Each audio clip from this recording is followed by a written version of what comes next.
Dear students, welcome to philosophy tuition.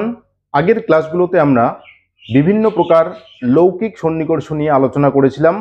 আজকে এই ক্লাসে আমরা অলৌকিক সন্নিকর্ষ নিয়ে আলোচনা করব। অবশ্যই প্রথম থেকে শেষ পর্যন্ত ক্লাসটি দেখো, তাহলে কিন্তু খুব সহজেই তোমরা বুঝতে পারবে। ক্লাসটি ভালো লাগলে লাইক করবে, কোনো কিছু জানার বা জিজ্ঞাসা করার থাকলে কমেন্ট করবে এবং চ্যানেলে নতুন হলে চ্যানেলটিকে সাবস্ক্রাইব করে নেবে। তো চলো শুরু করি। আচ্ছা, অলৌকিক সন্নিকর্ষ আমরা আগেই দেখেছিলাম যে ইন্দ্রিয়ের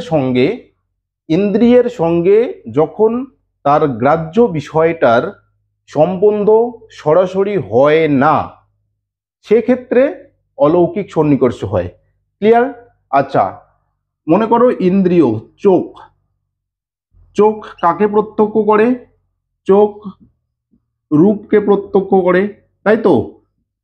রূপ বা গুণকে প্রত্যক্ষ করে। কিন্তু চোখ দিয়ে আমরা স্বাদ বা গন্ধ প্রভৃতির জ্ঞান পাবো না। অর্থাৎ চক্ষু ইন্দ্রিয় দ্বারা আমরা স্বাদের জ্ঞান পাবো না, শব্দের জ্ঞান পাবো না, এরপরে হচ্ছে স্পর্শের জ্ঞান পাবো না। কিন্তু যখন আমরা চোখ দিয়ে স্বাদকে প্রত্যক্ষ করব, চোখ দিয়ে গন্ধকে প্রত্যক্ষ করব, চোখ দিয়ে শব্দকে প্রত্যক্ষ করব, তখন যে সন্নিকর্ষটা হবে সেই সন্নিকর্ষটা কি হবে? অলৌকিক সন্নিকর্ষ হবে। ক্লিয়ার? তাহলে চোখ দিয়ে রূপ বা গুণ প্রত্যক্ষ করা হচ্ছে লৌকিক। আর যখন চোখ দিয়ে আমি স্বাদ বা স্পর্শ বা গন্ধ প্রভৃতিকে প্রত্যক্ষ করব, তখন সেক্ষেত্রে কিন্তু অলৌকিক সন্নিকর্ষ হবে। কারণ চোখ দিয়ে স্বাদকে আমি সরাসরি প্রত্যক্ষ করতে পারি না। স্বাদকে প্রত্যক্ষ করতে গেলে জিভ ইন্দ্রিয়ের প্রয়োজন রয়েছে। স্পর্শকে সরাসরি প্রত্যক্ষ করতে গেলে ত্বক ইন্দ্রিয়ের প্রয়োজন রয়েছে। আর গন্ধকে সরাসরি প্রত্যক্ষ করতে গেলে নাক ইন্দ্রিয়ের প্রয়োজন রয়েছে, নাসিকার প্রয়োজন রয়েছে। কিন্তু চোখ দিয়ে আমি শুধুমাত্র সরাসরি রূপ বা গুণকেই প্রত্যক্ষ করতে পারি। কিন্তু চোখ দিয়ে যখন আমি স্বাদ, স্পর্শ, গন্ধ প্রভৃতিকে প্রত্যক্ষ করব, তখন কিন্তু সেক্ষেত্রে প্রত্যক্ষটা সরাসরি হবে না। সরাসরি হবে না জন্যই প্রত্যক্ষটা কি হবে? অলৌকিক। যদি সরাসরি হতো তাহলে লৌকিক হতো, কিন্তু যেহেতু সরাসরি হচ্ছে না, সেহেতু এই ক্ষেত্রে প্রত্যক্ষটা কি হবে? অলৌকিক। অর্থাৎ সন্নিকর্ষ বা সম্বন্ধটা এক্ষেত্রে হবে অলৌকিক। ক্লিয়ার? আচ্ছা, তাহলে অলৌকিক সন্নিকর্ষ কি? যখন একটা বিষয়কে আমরা সরাসরি প্রত্যক্ষ করতে পারি না, বা একটা বিষয়ের সঙ্গে যখন আমাদের সম্বন্ধটা বা সন্নিকর্ষটা সাক্ষাৎভাবে হয় না। ক্লিয়ার? তাহলে ন্যায় দর্শনে অলৌকিক সন্নিকর্ষকে তিন ভাগে ভাগ করা হয়েছে। ন্যায় দর্শনে অলৌকিক সন্নিকর্ষকে তিন ভাগে ভাগ করা হয়েছে: সামান্য লক্ষণ,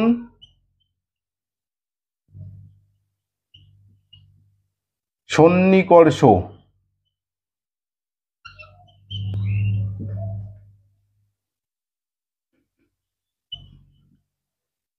জ্ঞান লক্ষণ, সন্নিকর্ষ,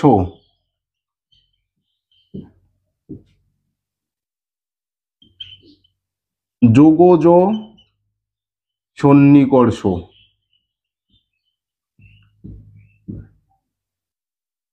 তাহলে ন্যায় দর্শনে অলৌকিক সন্নিকর্ষকে কত ভাগে ভাগ করা হয়েছে? তিন ভাগে: সামান্য লক্ষণ সন্নিকর্ষ, জ্ঞান লক্ষণ সন্নিকর্ষ, আর হচ্ছে যোগজ সন্নিকর্ষ। আমরা এক এক করে বুঝি এই সন্নিকর্ষগুলোকে। আচ্ছা, সামান্য লক্ষণ সন্নিকর্ষ। দেখো, সামান্য ধর্ম, সামান্য ধর্ম, সামান্য ধর্ম বা জাতি ধর্ম। তাহলে সামান্য ধর্ম বা জাতি ধর্ম যখন সন্নিকর্ষ রূপে কাজ করে, তখন কিন্তু সামান্য লক্ষণ সন্নিকর্ষ হয়। তাহলে সামান্য ধর্ম বা জাতি ধর্ম যখন সন্নিকর্ষ রূপে কাজ করে, সেক্ষেত্রে কিন্তু সামান্য লক্ষণ সন্নিকর্ষ হয়। আচ্ছা, উদাহরণের সাহায্যে বিষয়টা কি বুঝি।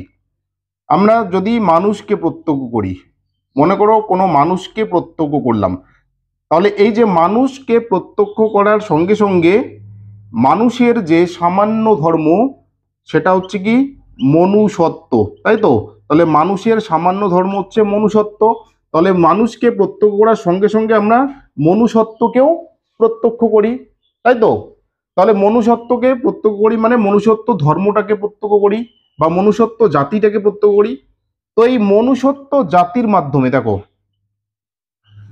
এই মনুষ্যত্ব ধর্ম বা জাতির মাধ্যমে যখন জগতের সব মানুষকে আমরা প্রত্যক্ষ করি, তাহলে মনুষ্যত্ব ধর্মটার মাধ্যমে যখন জগতের সকল মানুষকে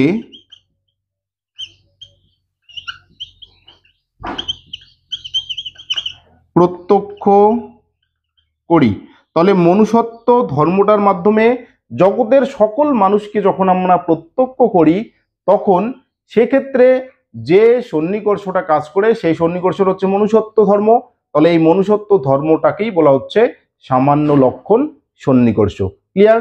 তাহলে দেখো, জগতের সকল মানুষকে যখন আমরা প্রত্যক্ষ করি, জগতের সকল মানুষকে আমরা সরাসরি প্রত্যক্ষ করতে পারি না, আমরা প্রত্যক্ষ করছি কিসের দ্বারা? মনুষ্যত্ব ধর্মটার দ্বারা। তাহলে মনুষ্যত্ব ধর্মটা এখানে সন্নিকর্ষ রূপে কাজ করছে, তাই তো? এর জন্য এই সন্নিকর্ষকে অর্থাৎ মনুষ্যত্ব ধর্মটাকেই বলা হচ্ছে সামান্য লক্ষণ সন্নিকর্ষ। তাহলে কোনো একটা ধর্ম বা জাতির মাধ্যমে যখন আমরা সেই জাতির অন্তর্গত সকল সদস্যকে প্রত্যক্ষ করছি, সেই ক্ষেত্রে যে সন্নিকর্ষটা হয় সেই সন্নিকর্ষটাকেই বলা হচ্ছে সামান্য লক্ষণ সন্নিকর্ষ। ক্লিয়ার? তাহলে বিশেষ বিশেষ মানুষকে যখন আমরা প্রত্যক্ষ করি, তখন সেই বিশেষ বিশেষ মানুষের যে একটা সামান্য ধর্ম রয়েছে মনুষ্যত্ব, সেটাও আমাদের প্রত্যক্ষের বিষয় হয়।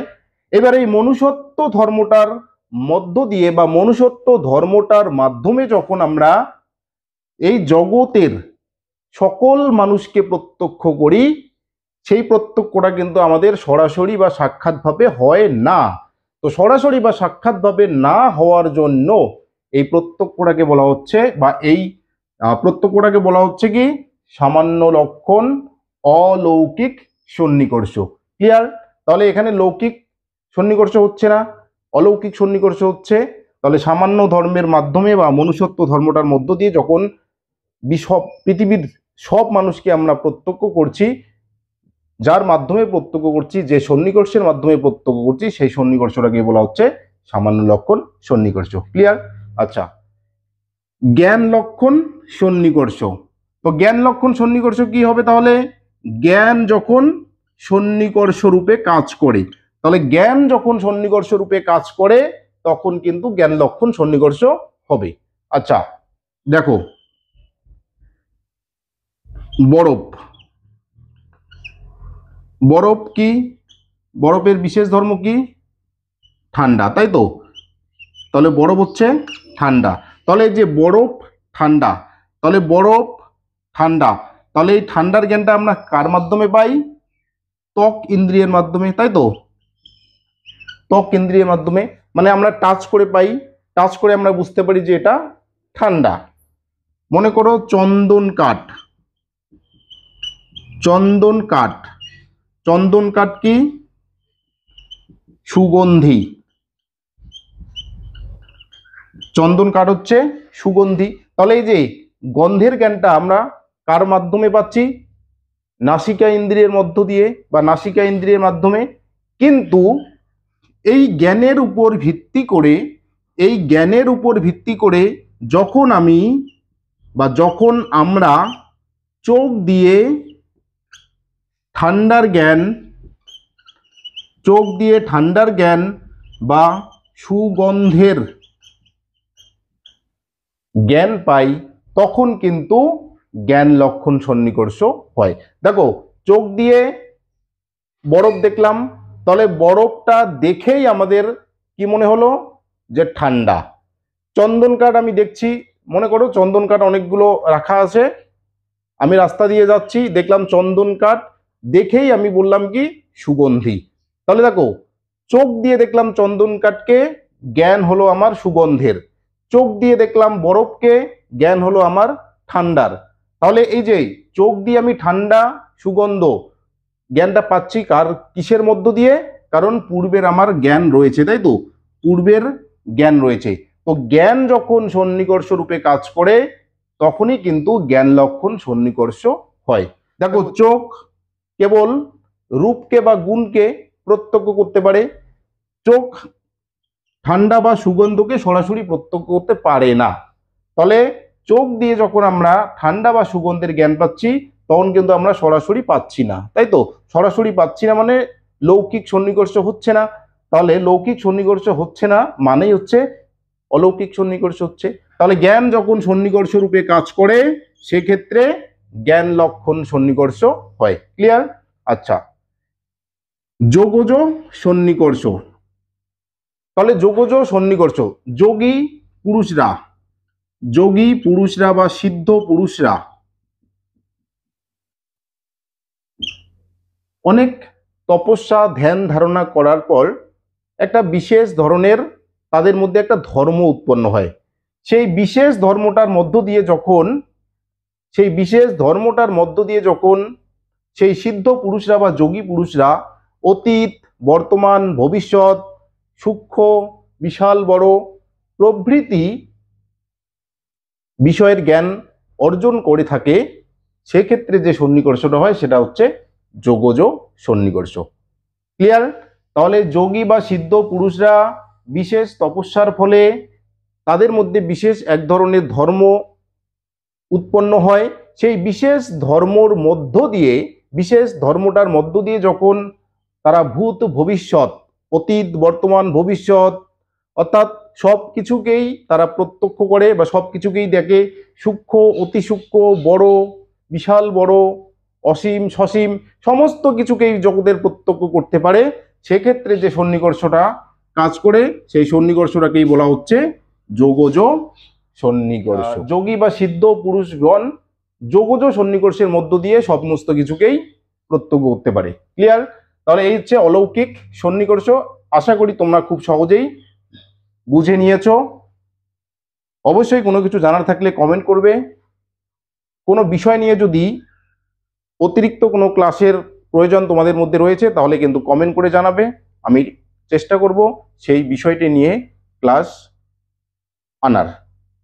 ক্লাসটি ভালো লাগলে লাইক করবে, কোনো কিছু জানার থাকলে কমেন্ট করবে এবং অবশ্যই চ্যানেলটিকে সাবস্ক্রাইব করবে।